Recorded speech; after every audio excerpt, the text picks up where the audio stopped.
Hi, ഇന്നത്തെ എൻ്റെ recipe mixed fried rice.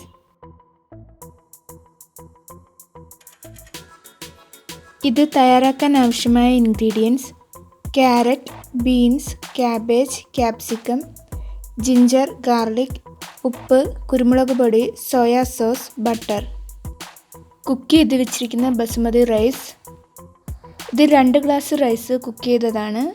Cook ചെയ്ത് വെച്ചിരിക്കുന്ന ബീഫ് 1 കപ്പ്, ചിക്കൻ 1 കപ്പ്, മുട്ട ചിക്കി പൊരിച്ചത്, 4 മുട്ട ഉപ്പും കുരുമുളകും ചേർത്ത് ചിക്കി പൊരിച്ചെടുത്തതാണിത്. ചിക്കനും ബീഫും അല്പം ഉപ്പും കുരുമുളക് പൊടിയും 1 ടീസ്പൂൺ സോയാ സോസും ചേർത്ത് കുക്ക് ചെയ്തെടുത്തിരിക്കുന്നതാണ്. ഇനി നമുക്ക് ഫ്രൈഡ് റൈസ് കുക്ക് ചെയ്യാം.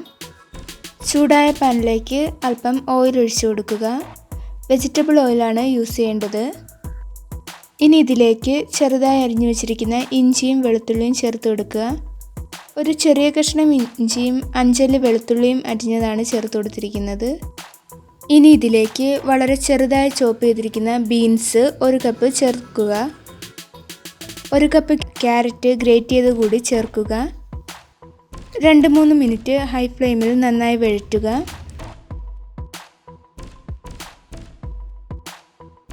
ക്യാരറ്റും ബീൻസും ഒന്ന് വാടിയിട്ടുണ്ട്. ഇനി ഇതിലേക്ക് 2 ചെറിയ പീസ് ബട്ടർ ചേർത്ത് കൊടുക്കാം.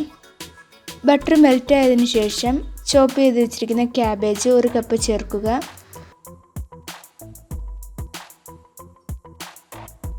ഒരു കപ്പ് ക്യാപ്സിക്കം കൂടി ചേർത്ത് നന്നായി വഴറ്റുക. ഞാനിപ്പോൾ ഗ്രീൻ കളർ ക്യാപ്സിക്കം മാത്രമാണ് ചേർത്തിരിക്കുന്നത്. ക്യാപ്സിക്കം മറ്റു കളറും കൂടി ചേർത്താൽ ഫ്രൈഡ് റൈസ് കൂടുതൽ കളർഫുള്ളായി കിട്ടും. ആവശ്യത്തിന് ഉപ്പ് ചേർക്കുക. ഇനി ഇതിലേക്ക് ചിക്കി പൊരിച്ച് വെച്ചിരിക്കുന്ന മുട്ട ചേർക്കാം. ഇനി കുക്ക് ചെയ്ത് വെച്ചിരിക്കുന്ന ചിക്കൻ ചെറിയ പീസുകളാക്കിയത് 1 കപ്പ് ചേർത്ത് കൊടുക്കുക. കുക്ക് ചെയ്ത ബീഫ് ചെറിയ കഷ്ണങ്ങളാക്കിയത് 1 കപ്പ് ചേർത്ത് കൊടുക്കുക. എല്ലാം കൂടി നന്നായി മിക്സ് ചെയ്യുക. ഇനി ഇതിലേക്ക് കുക്ക് ചെയ്ത് വെച്ചിരിക്കുന്ന റൈസിൻ്റെ പകുതി ചേർത്ത് കൊടുക്കുക.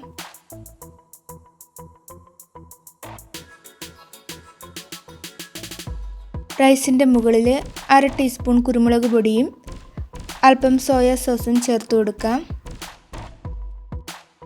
ബാക്കിയുള്ള റൈസ് ഇതിൻ്റെ മുകളിൽ ചേർക്കുക. വീണ്ടും കുരുമുളക് പൊടിയും സോയാ സോസും അല്പം ചേർത്ത് കൊടുക്കുക.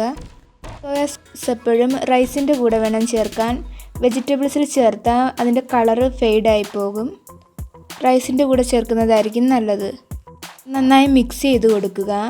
അതിനുശേഷം അടച്ചു വെച്ച് 2 മിനിറ്റ് കുക്ക് ചെയ്യാം.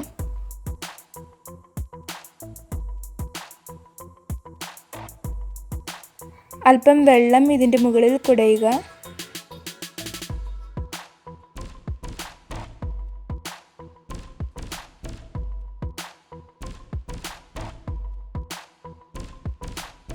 ചെറുതായി ഒന്ന് ആവി വന്നു തുടങ്ങുമ്പോഴത്തേക്കും ഫ്ലെയിം ഓഫ് ചെയ്യുക.